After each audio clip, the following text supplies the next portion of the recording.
Bonsoir, les titres de ce journal. La fête internationale du travail a été célébrée ce 1er mai en Guinée. Travailleurs des secteurs publics et privés ont répondu à l'appel des centrales syndicales au Palais du Peuple. Respect de l'urgence sanitaire renforcée en Basse-Guinée, le ministre de la Communication était à Fort-Ikaria pour une campagne de sensibilisation contre Ebola.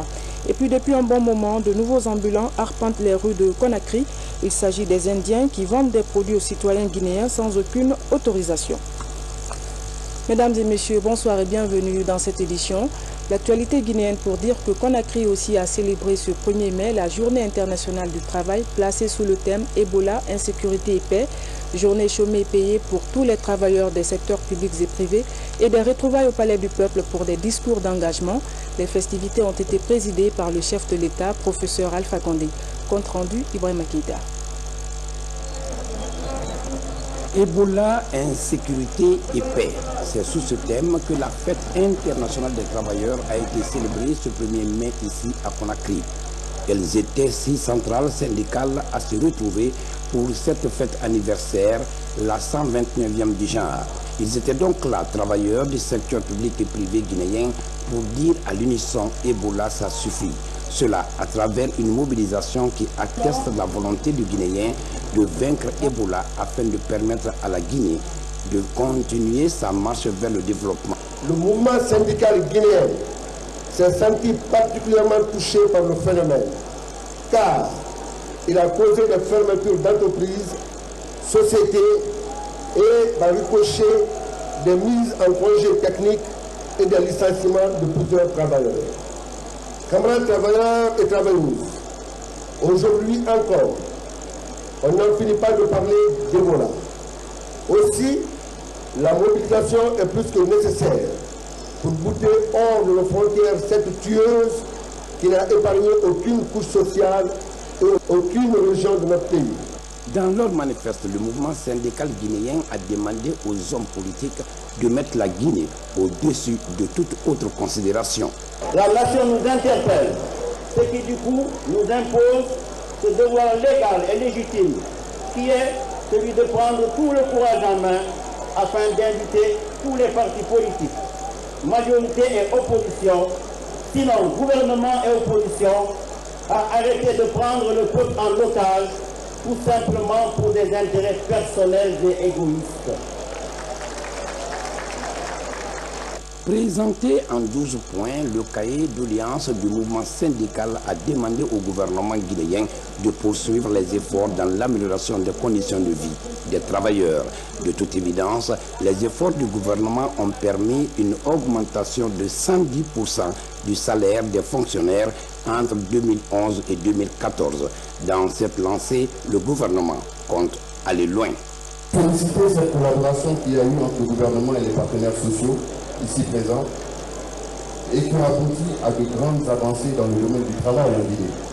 Nous avons adopté un nouveau code du travail et à l'initiative du président de la République, en collaboration avec les partenaires sociaux, nous avons favorisé l'adoption de plusieurs textes pour améliorer la protection des travailleurs guinéens. Nous venons de sortir la liste des emplois protégés en Guinée, la liste des travaux dangereux, les nouvelles fêtes légales, la mise en place des conseils d'administration de la Caisse nationale de prévoyance sociale des agents de l'État et de l'INAMO, l'Institut d'assurance maladie obligatoire. Plusieurs autres textes qui ont été votés ici sont en cours d'adoption, par exemple les statuts du Conseil national du dialogue social.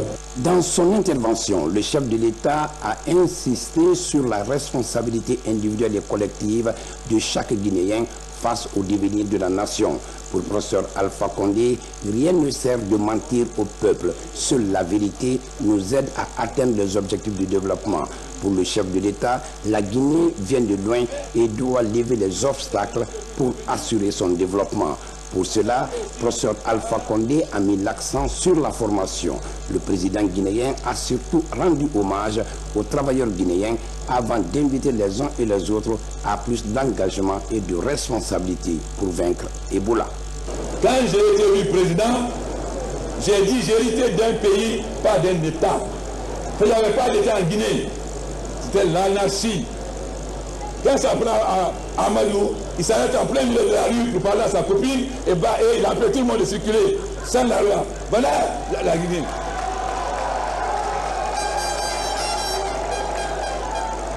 On attrape un voleur, on le ramène au commissariat, on le tue, on le frappe à mort. C'est l'anarchie qui s'est installée. En 2 ans, à moins de 2 ans même, il est sorti du trésor plus d'argent que de l'indépendance à la mort du président dans sa rencontre que Dieu son âme. En 2 ans. Quand je suis venu, l'inflation était à 21%. La banque n'avait même pas une semaine d'importation. On n'avait aucun accord avec l'organisation nationale. La Guinée n'a jamais été capable de mener à son terme un programme avec le Fonds monétaire international. Donc nous avons été incapables d'avoir de PPTE, alors que les autres pays avaient eu une PTP avant. Il a fallu donc accepter toutes les conditions du Fonds monétaire international afin de sortir de cette situation pour avoir le PPTE. Et je remercie et je suis fier du peuple guinéen, des travailleurs guinéens et des syndicats à cette époque. Je dis bien des syndicats à cette époque. Je précise à cette époque. Il faut oser dire la vérité au peuple de Guinée. Un peuple n'avance que si ses dirigeants ont le courage de dire la vérité. Le peuple de Guinée est un peuple courageux, qui n'a peur de rien. Le peuple a osé dire non en 1958. C'est un peuple courageux, qui sait accepter la vérité. Malheureusement, beaucoup de responsables ne sont pas responsables. Ce sont de la démagogie. Disons la vérité. Élevons la poule pour qu'il n'y ait plus d'or que de tuer la poule. Donc, quand je suis arrêté ici, je pense à ces braves femmes qui sont obligées de quitter à 6 h du matin pour aller au marché, vendre du poisson, pour vendre des piments, et qui sont les dernières à rentrer chez elles, parce qu'il n'y a pas beaucoup de véhicules. Je pense à ces jeunes, dont certains sont très mal formés. Pourquoi? Parce que chaque ministre qui vient crée une école privée. Chaque ministre qui vient crée une école privée. Et ces écoles privées forment des chômeurs, parce qu'ils n'ont pas de niveau. L'État gaspille l'argent pour financer des universités privées qui forment des chômeurs. Que chacun soit responsable. La Guinée va avancer. La Guinée va changer. Que les gens qui veulent se changent, la Guinée va changer. Les voleurs nous font souffrir aujourd'hui. Mais nous sommes des musulmans, des croyants. Si Dieu t'amène le malheur et que tu restes fidèle à ta foi, il t'amène le bonheur. Les voleurs nous ont fatigués. Mais s'il plaît à Dieu, nous allons transformer cela en une opportunité pour la Guinée. Mais c'est vous-même qui faites que le voleur ne parle pas. Vous dites, le voleur c'est faux. Vous cachez les malades. Vous refusez quand vous prenez vos températures. Vous dites, non, le médecin, si tu fais ça, il va te donner la maladie. Voilà pourquoi on a dû être les premiers. J'ai passé tout mon temps à sillonner le monde pour qu'on nous aide. On a été les premiers à finir. En forêt, depuis 50 jours, il y a Ebola 0. Ebola 0. Et la forêt est aussi peuplée que le Libéria. Pourquoi, quand je convoquais les gens, parce que je disais Ebola c'est une guerre, il faut un chef de guerre, on m'a accusé de mini-management pour les laisser libres. Pourquoi on n'a pas fait le même travail à Folkaya? Si on avait fait ce qu'on a fait à Folkaya, on n'aurait plus d'Ebola aujourd'hui. Mais, s'il plaît à Dieu, nous allons vaincre l'Ebola. Mais avec la participation de tous. Voilà, travailleurs. J'aurais voulu parler autrement ce jour de 1er mai. Mais on ne doit pas capter la bataille des travailleurs pour la transformer en démagogie. Vous avez dit que 4 ouvriers ont été pendus parce qu'ils avaient eu le courage de mobiliser leur base pour faire face. Un responsable doit être capable de diriger sa base, non pas avoir peur de sa base. Il doit dire la vérité. C'est ça qui fait qu'un pays avance. Je vous félicite pour votre mobilisation. Vous avez fait une mobilisation grandiose. On est fiers des travailleurs guinéens. Mais il ne faut pas oublier non plus que 70% de la population guinéenne est formée par les paysans. Les paysans qui étaient oubliés hier. Parce que le gouvernement avait fait des villes, des grèves. Aujourd'hui, allez demander aux paysans comment ils vivent. Certains d'entre vous ont été au gouvernement, ont été ministres. Alors, moi aussi je peux leur poser la question, où est votre bilan? Alors pardon, soyons responsables, travaillons ensemble pour faire avancer ce pays. La fête a été agrémentée par la prestation de quelques artistes au centre de message de la lutte contre Ebola et qui est l'ennemi numéro 1 de la Guinée. Après les festivités du 1er mai, le chef de l'État s'est rendu à la mosquée d'Almamia pour accomplir son devoir religieux en ce vendredi saint. Vous suivrez l'intégralité de cet élément dans notre émission Allah Akbar. Autre aspect de l'actualité, le projet Lumière pour tous du chef de l'État fait du chemin. La localité de Bouré, dans la préfecture de Siguiri, sera bientôt électrifiée. La signature de la convention a eu lieu ce vendredi au ministère de l'Économie et des Finances. Le coût d'investissement est estimé à plus de 33 milliards de francs guinéens. Boubacar Ba. C'est un contrat qui porte sur une enveloppe financière de 4 857 000 $, soit un peu plus de 33 milliards de francs guinéens, destiné à l'électrification de 9 villages dans la préfecture de Siguiri. Un projet qui sera exécuté à 100% par l'entreprise Kama Guinée. Ce financement couvrira la fourniture de 4 groupes électrogènes de 800 caviars pour alimenter ces 9 villages par le réseau de la SAC. Plus qu'un devoir pour nous que d'accompagner le gouvernement du professeur Alpha Condé dans ses actions de développement entreprises depuis l'avènement de la Troisième République. Pour le ministre d'État en charge des mines, le développement des communautés de Siguiri est plus ou moins lié à la prospérité de la mine, ce qui sous-tend que la SAG a besoin du soutien des populations. On ne peut pas fournir l'électricité gratuitement. Il y a des investissements, il y a des installations qu'il faut entretenir et il faut que quelqu'un paye le prix. L'État est prêt à fournir des subventions, mais les compagnies minières également apportent leur contribution. Mais à la fin, il faut que celui qui consomme l'électricité également paye le courant. Il faudrait que EDG prenne le relais à Siguiri.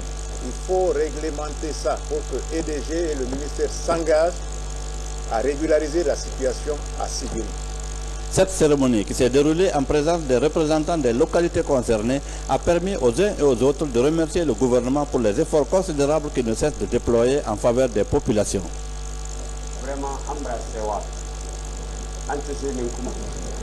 Monsieur le maire a dit qu'il parle au nom des populations de Bouré pour traduire toute notre joie, toute notre sympathie et notre profonde gratitude à l'endroit du gouvernement de la Troisième République et aussi à l'endroit du chef de l'État, le président de la République, le professeur Alpha Condé. La signature de cet accord a été faite par les ministres des Finances, des Mines, du Budget, le secrétaire général de l'Énergie et la direction de la Société aurifère de Guinée en présence de leur directeur régional. Le remboursement de ce prêt se fera en 8 échéances trimestrielles de 607 000 $ et devrait débuter 90 jours seulement après le décaissement du montant correspondant aux travaux réalisés par la société Kama Guinée. Les premières pluies se sont déjà annoncées en Guinée.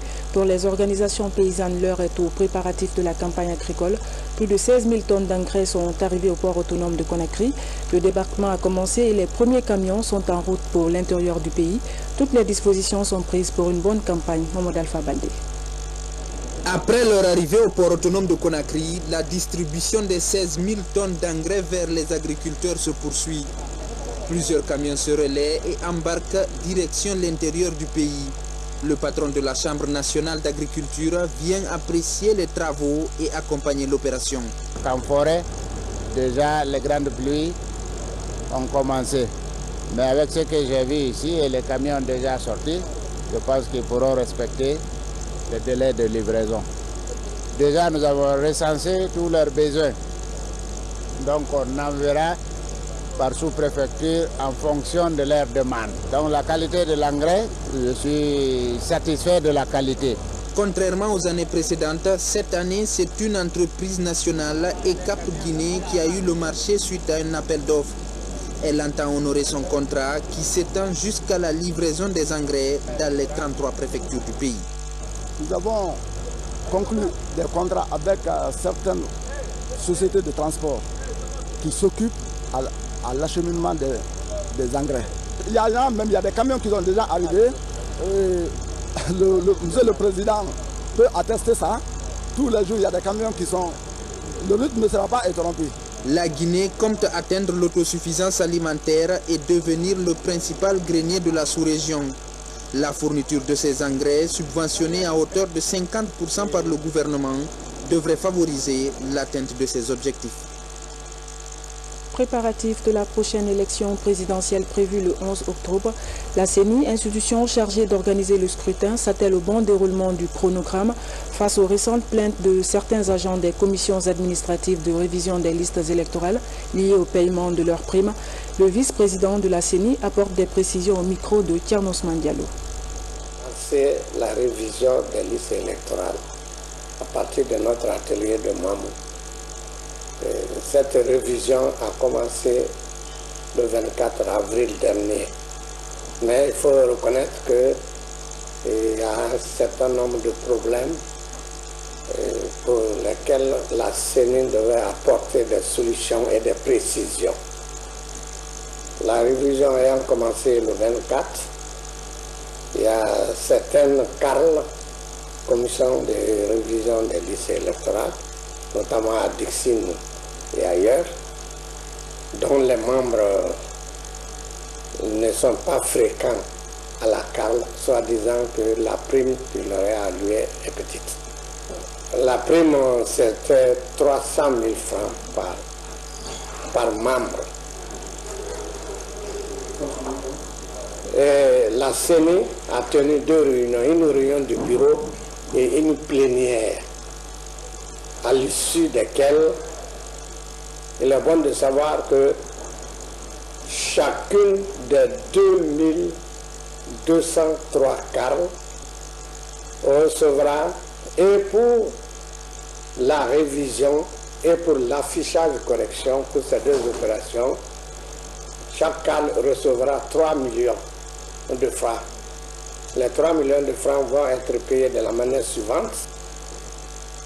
On va payer 500 000 à chaque carte. Et à la fin de la révision, on va leur payer 1 500 000. Et pour les 15 jours d'affichage, on va payer encore 1 million, ça fait les 3 millions.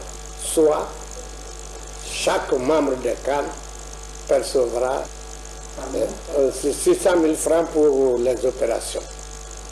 Et cette précision est bonne dans la mesure où, au lieu de 300 000 francs, eh bien, chacun recevra 400 000 francs pour la révision et 200 000 francs pour l'affichage, qui ne prend que 15 jours. Cela a fait l'objet d'une lettre circulaire qu'on a envoyée à nos démembrements. Les institutions internationales continuent d'appuyer la Guinée dans la riposte à Ebola. C'est le cas de l'UNICEF qui vient d'offrir 32 véhicules, dont 13 ambulances au gouvernement. Le don vise à renforcer les capacités opérationnelles des agents sur le terrain. La valeur s'élève à plus de 6 milliards de francs guinéens. Le magasin de l'UNICEF dans la commune de Kaloum a servi de cadre à la remise de ces engins. Reportage Mamadi Terna Kamisoko. Pour le gouvernement guinéen, il est composé de 13 ambulances et de 19 véhicules 4x4. Ces équipements sont obtenus grâce à un financement propre de l'UNICEF et de certains de ses partenaires. L'institution onusienne prépare déjà l'après-Ebola.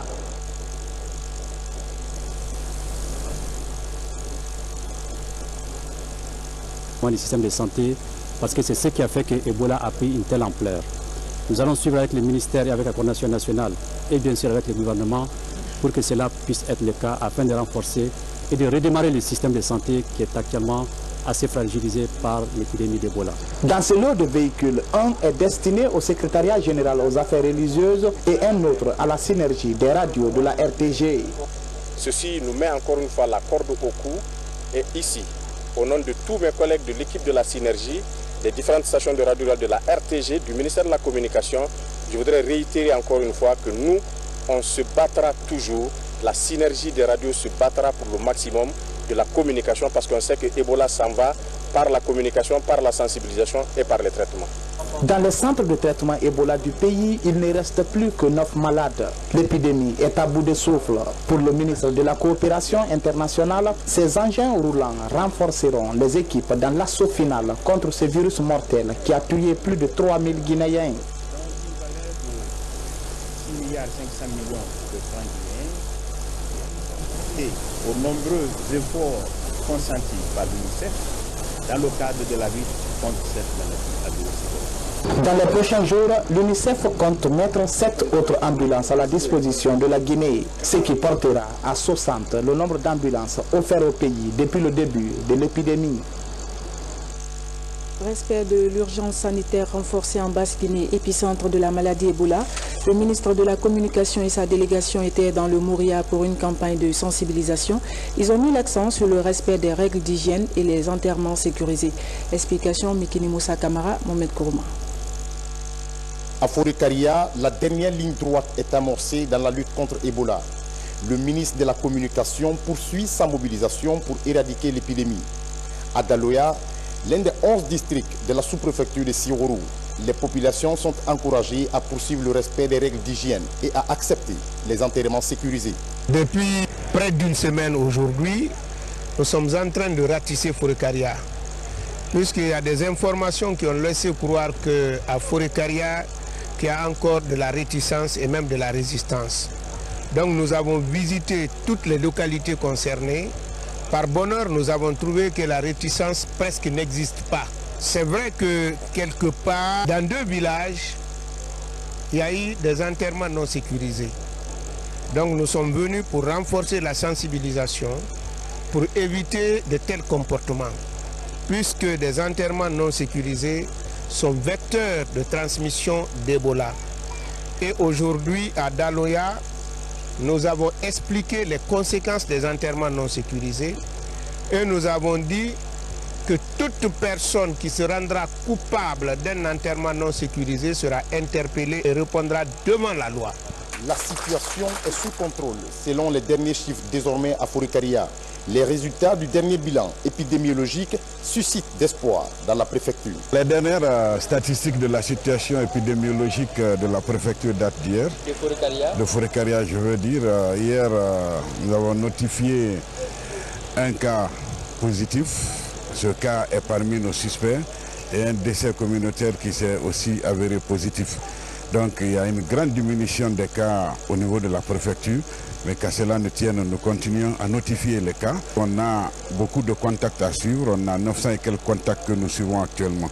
Donc cela voudrait dire que nous commençons à maîtriser la situation sur le terrain parce que la plupart des cas positifs sont parmi nos contacts actuellement. Le premier cas d'Ebola a été enregistré à Forêt-Karia le 24 août 2014. C'était après le séjour d'une famille d'origine sierra-léonaise. Depuis, le virus s'est propagé ici. Il a fait 319 victimes. Et puis ce geste humanitaire du ministère de l'Action sociale en partenariat avec l'UNICEF, 200 familles touchées par Ebola reçoivent une assistance financière et des kits d'hygiène. Les remises viennent d'être faites aux ayants droit. Moussa Bangora, Ousmane Kamara. Après l'identification des enfants orphelins et veuves d'Ebola, le ministère de l'Action sociale, en partenariat avec le Fonds des Nations Unies pour l'enfance, UNICEF, apporte son assistance.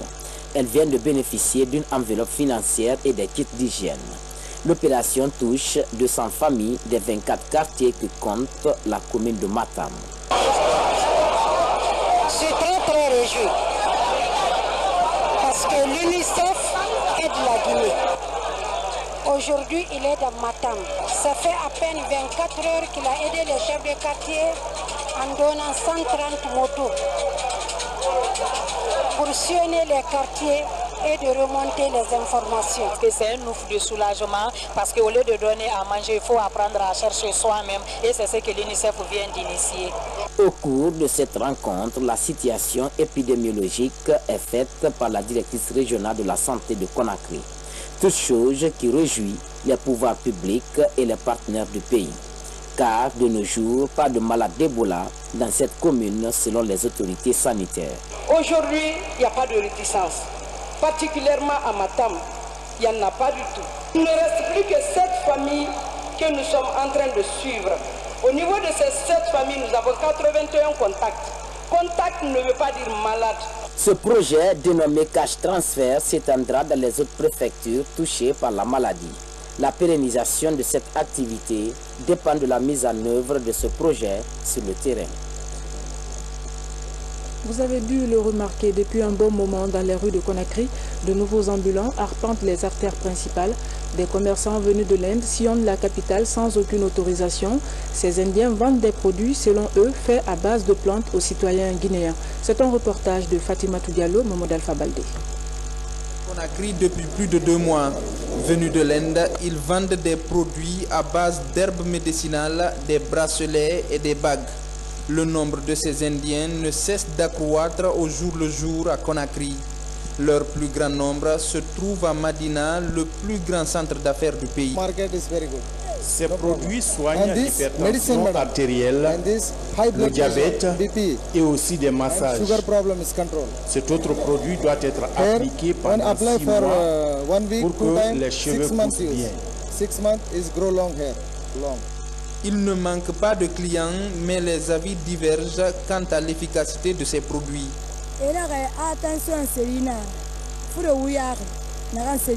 J'ai acheté ce médicament avant-hier. Il semblerait que ça traite assez de maladies. Qui cherchent à vivre, qui cherchent leur vie. Moi, je ne crois pas. Moi, je crois qu'en Dieu. Face à l'arrivée de cette nouvelle vague d'étrangers après les Pakistanais dans la capitale, les autorités restent indifférentes. Toute chose qui relance les débats sur les dangers liés au phénomène de l'émigration clandestine en Guinée.